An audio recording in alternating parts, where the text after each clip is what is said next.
रात का सन्नाटा, पुलिस स्टेशन में कुछ सिपाही नींद में झपकी ले रहे हैं। थानेदार गुस्से में प्रवेश करते हैं। थानेदार गरजते हुए, तुम लोग यहां सोने आए हो या ड्यूटी करने? क्या यही तुम्हारी जिम्मेदारी है? तभी रेडियो पर ब्रेकिंग न्यूज आती है। Radio voice. Breaking news. भारत के पूर्व प्रधानमंत्री श्री राजीव गांधी की हत्या कर दी गई है। थाने में खलबली मच जाती है। सभी पुलिसकर्मी सतर्क हो जाते हैं। थानेदार, तुरंत गश्त पर निकलो, कहीं कोई दंगा फसाद न हो जाए। पुलिस टीम शहर में गश्त लगाती है, 2 शराबियों को गिरफ्तार करती है। तभी कुछ साइकिल सवार पुलिस को देख छिप जाते हैं। माहौल तनावपूर्ण है। अगली सुबह समुद्र के किनारे एक लाश मिलती है। पुलिस मौके पर पहुंचती है, चारों ओर मीडिया जमा हो जाती है। पत्रकार, आपकी इलाके में ये तीसरा मर्डर है, क्या इस बार केस सुलझा पाएंगे आप? थानेदार थोड़े गुस्से में लेकिन आत्मविश्वास से बोलते हैं, 7 दिन के अंदर इस केस को सुलझाकर अपराधी को सलाखों के पीछे डाल दूंगा, वरना पुलिस की वर्दी छोड़ दूंगा। थाने वापस लौटने पर पता चलता है कि दिल्ली से एक सीनियर अफसर आ रहा है, खुद राजीव गांधी के मर्डर की तफ्तीश करने, और थानेदार को उसके साथ अगले 7 से 8 दिन रहने का हुक्म मिलता है। थानेदार मन ही मन सोचता है, अब क्या करूं? जनता के सामने वादा भी किया है और ऊपर से दिल्ली अफसर की ड्यूटी भी। इसी उलझन में वो एक चाल चलता है, एक प्राइवेट डिटेक्टिव को हायर करता है। थानेदार धीमी आवाज में कहता है, अब खेल शुरू होता है। 7 दिन में या तो वो हत्यारा सलाखों के पीछे होगा या मैं अपनी वर्दी उतार दूंगा। इसके बाद जासूस ने अपना काम शुरू किया। सबसे चौंकाने वाली बात ये थी कि उसने अपने माँ बाप को ही अपना असिस्टेंट बना लिया था। काफी खोजबीन के बाद उसने 7 संदिग्धों की पहचान की। उनमें से ही कोई एक था असली कातिल। जासूस ने पुलिस से एक घर मांगा जहां वो गहराई से तहकीकात कर सके। जैसे ही जांच शुरू हुई, वो अपने माँ बाप से हर बात शेयर करने लगा। लेकिन जब लोग उसे देखते तो यकीन नहीं करते कि यही है असली जासूस। वही गलती कर बैठा कांस्टेबल। कांस्टेबल एक लड़के को पकड़कर लाया, नाम था बाला कृष्णा। लड़का बोला, वो तो मेरी बहन जैसी थी, मैं उसे क्यों मारूंगा? जासूस गुस्से में बोला, मुझसे झूठ बोलेगा? झूठ बोलने वालों की आंखों से आंसू नहीं, कुछ और बहता है। लड़का कांपती आवाज में बोला, मुझे कातिल मत बनाइए। फ्लैशबैक में बाला 2 बार विदेश जाने के नाम पर धोखा खा चुका था। उसकी मां ने उसे एक छोटा सा एसटीटी दुकान खोल दिया। एक दिन उसने एक लड़की को देखा और पहली ही नजर में दिल दे बैठा। उस लड़की के साथ थी उसकी बेस्ट फ्रेंड मैरी।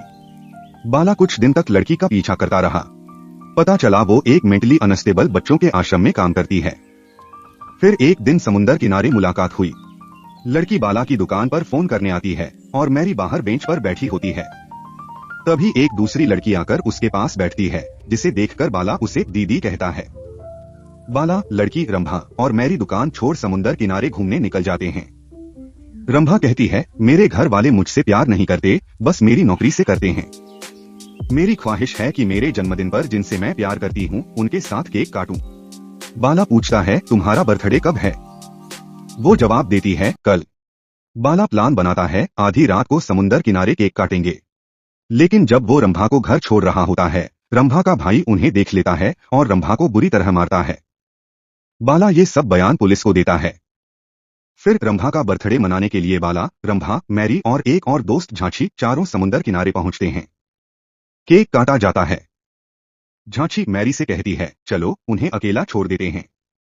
बाला और रंभा एकांत में चले जाते हैं और एक दूसरे के करीब आ जाते हैं। तभी अचानक पटनायक नाम का एक पुलिस वाला उन्हें देख लेता है और बाला को पीटना शुरू कर देता है। उसी वक्त झांची की जोर की चीख सुनाई देती है। सब दौड़कर उस दिशा में जाते हैं और देखते हैं मैरी की लाश जमीन पर पड़ी है।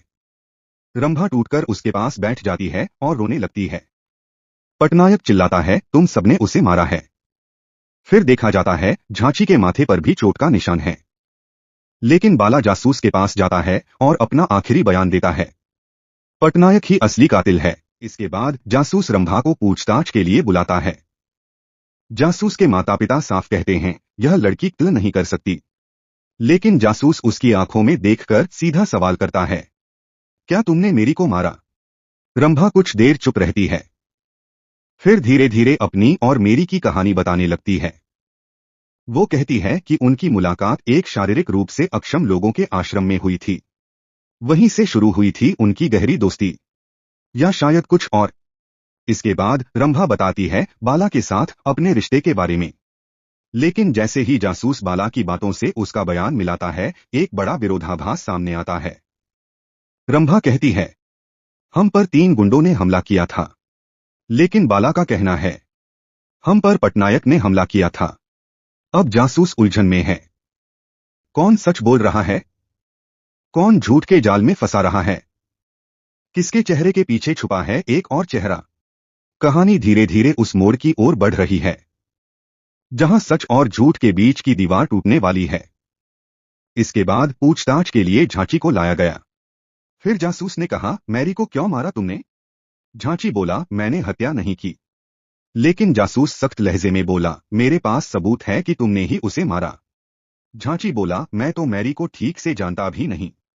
जासूस गरजते हुए बोला, झूठ मत बोलो। पहले तुम्हारी शादी हुई थी, लेकिन तुम्हारा किसी और लड़की से रिश्ता हो गया, इसलिए तुम्हें तलाक मिल गया। और उसी दौरान तुम्हारा एक लड़की से संबंध बना। छी छी। उसी रात तुमने मैरी को गंदी बात कही। जब वो मानी नहीं तो तुम जबरदस्ती करने लगे। हाथापाई हुई और तुमने उसे मार डाला।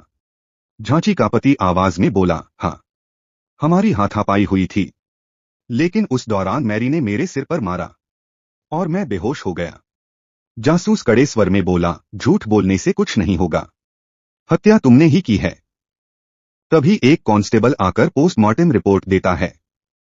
जासूस कहता है, इसकी जरूरत नहीं, केस तो सुलझ गया है।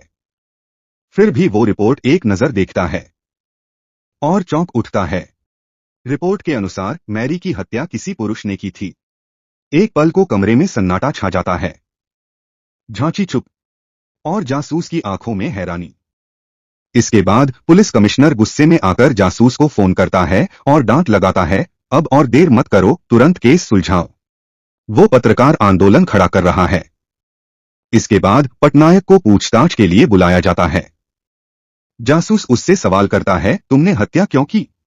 पटनायक जवाब देता है, मैं उन लोगों को जानता तक नहीं, मैं क्यों मारूंगा? जासूस कहता है, मैं तुम्हारे बारे में सब जानता हूं। तुम जब भी किसी लड़की को देखते हो, उसे मारने के लिए पीछे लग जाते हो। 11 से 18 तारीख तक तुमने 12 लड़कियों को मारा है। इसी वजह से तुम्हें सस्पेंड भी किया गया था। पटनायक चुपचाप सुनता है और कहता है, बिना सच जाने मुझे कातिल मत कहो। अतीत की परतें खुलती हैं। पटनायक की एक बेटी थी जो एक लड़के के साथ भाग गई थी। उसकी बीवी उस सदमे में चली गई। तभी से पटनायक को प्रेम और मोहब्बत से नफरत हो गई। उस दिन उसने बाला और रंभा को उस हालत में देखा तो आपा खो बैठा। पर वो कहता है, मैंने उन्हें नहीं मारा। हम तीनों ने मिलकर मदद लाने का फैसला किया। लेकिन जब मैं मदद लाने गया, किसी ने मेरे सिर पर वार किया और मैं बेहोश हो गया। जासूस पूछता है, तुमने पुलिस को खबर क्यों नहीं दी? वो कहता है, जब होश आया तो घर पहुंचा, देखा बीवी की तबीयत बिगड़ गई है। जैसे ही वापस आने की सोची, आप लोग आ गए। आज 3 गुंडों को लाया जाता है। लोग उन्हें बुरी तरह पीटते हैं। गुंडों से भी पूछा जाता है, क्यों मारा तुमने? गुंडे जवाब देते हैं, हमने किसी को नहीं मारा, हम समंदर किनारे बसने का फायदा उठाते हैं। जो अवैध काम करता है उससे पैसे वसूलते हैं। बस। अब जासूस उलझन में है कि आगे क्या करे। अचानक पुलिस कमिश्नर आता है और कहता है, अब तुम इस केस से दूर रहो और पास भी मत आना। जासूस गिड़गिड़ाता है, सर प्लीज, केस लगभग सुलझ चुका है। बारिश हो रही होती है। जासूस बारिश में खड़ा होकर रोता है। हवलदार आता है, कहता है, साहब अब चलिए यहां से। जासूस जवाब देता है, मैं इस खून से जुड़ा हुआ हूं, मैं हट नहीं सकता, मैं इसका अंत करके रहूंगा। अतीत में चलते हैं। जासूस के माँ बाप चाहते थे कि वो पुलिस अफसर बने। गांव के लोग गरीब थे, मट्टी खोदने जैसे छोटे काम करते थे, लेकिन फिर भी माँ बाप ने जासूस की पढ़ाई में कोई कसर नहीं छोड़ी। अच्छे कपड़े दिए, प्यार दिया। वो शहर आया पुलिस की नौकरी के लिए। तब गांव में किसी के पास फोन नहीं था, सब कुछ चिट्ठियों से चलता था। लेकिन उम्र ज्यादा होने की वजह से उसे नौकरी नहीं मिली। वो मायूस था, सोच रहा था माँ बाप को क्या मुंह दिखाएगा। फिर वो गांव लौटने का फैसला करता है। गांव लौटते ही एक आदमी खबर लाता है, तुम्हारे माँ बाप की हत्या हो गई है समंदर किनारे। वो टूट जाता है और तभी तय करता है कि अब वो एक जासूस बनेगा और अपने माँ बाप के कातिल को ढूंढ निकालेगा। जिसने उसके माँ बाप को मारा उसी ने मेरी को भी मारा। फिर आती है क्लाइमेक्स सीन। मैजिस्ट्रेट और कमिश्नर आते हैं। जासूस बोलना शुरू करता है।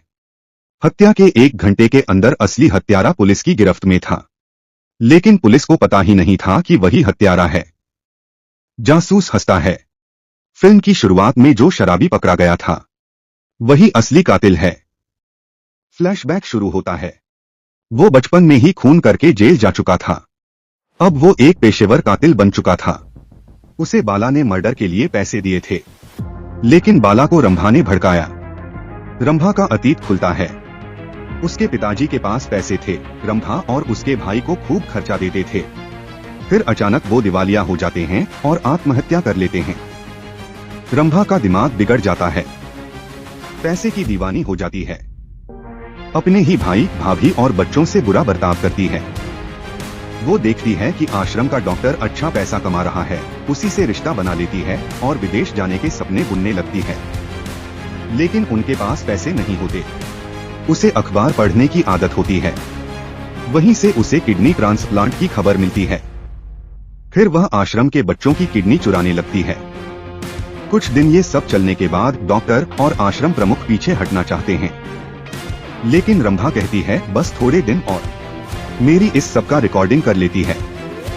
पुलिस स्टेशन जाती है। पुलिस कहती है आज रिपोर्ट दे दो, कल राजीव गांधी आने वाले हैं, हम बिजी हैं। वहीं से मेरी की खबर रंभा तक पहुंच जाती है। रंभा बाला को अपनी मोहब्बत में फंसाकर मेरी की हत्या करवा देती है।